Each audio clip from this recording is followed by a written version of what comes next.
more, cause I know I'm a winner.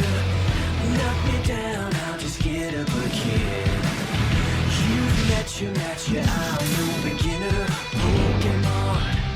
Pokemon, gotta get you more.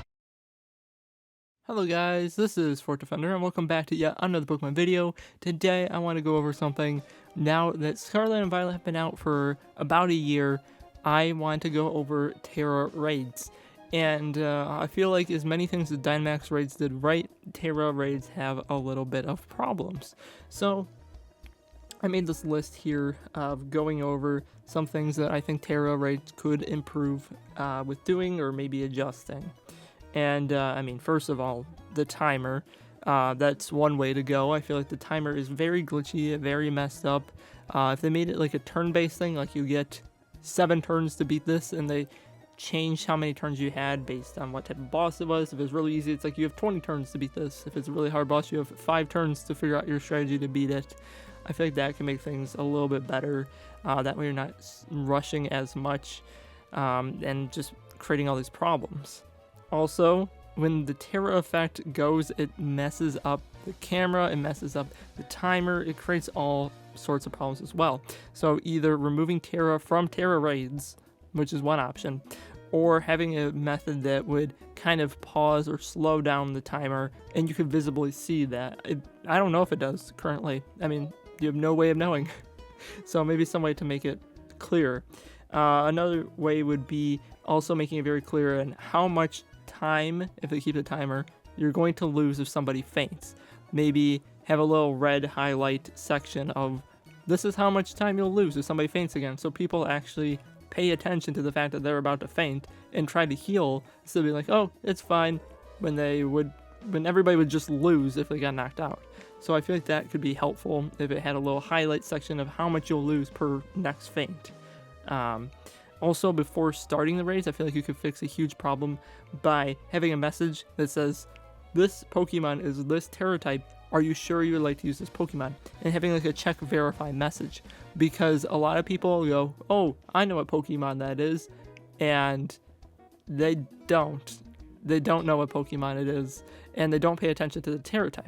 That's one problem in its own, and they don't realize what the original Pokemon is and its type. So maybe saying, this is the Pokemon, here are its 2 or 1 or 2 types that are normal, and then here's its Tera type.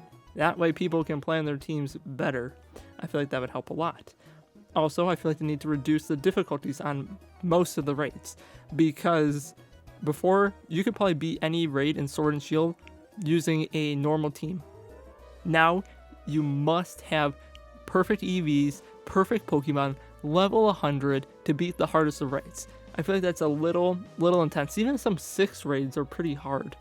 Even with, like, I think you couldn't do it without level 100, let's be honest.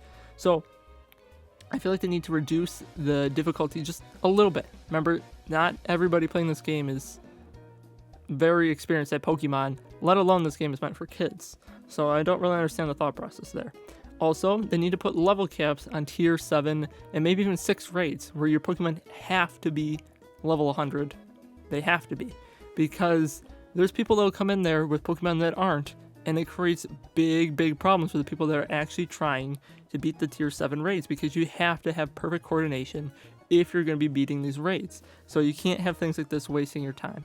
So I feel like they need to have some sort of limitation, making that people have to have level 100s, or that they have to have beaten a certain number of tier 6s before they're allowed to do tier 7s, or something like that.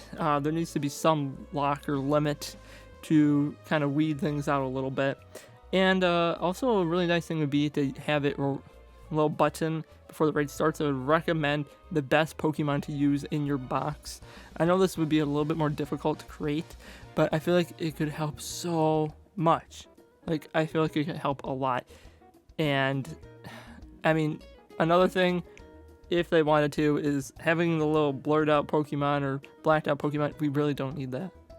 People that know, they know what the Pokemon is, and the people that don't know, they'll never know what the Pokemon is. So it just hurts everybody all around.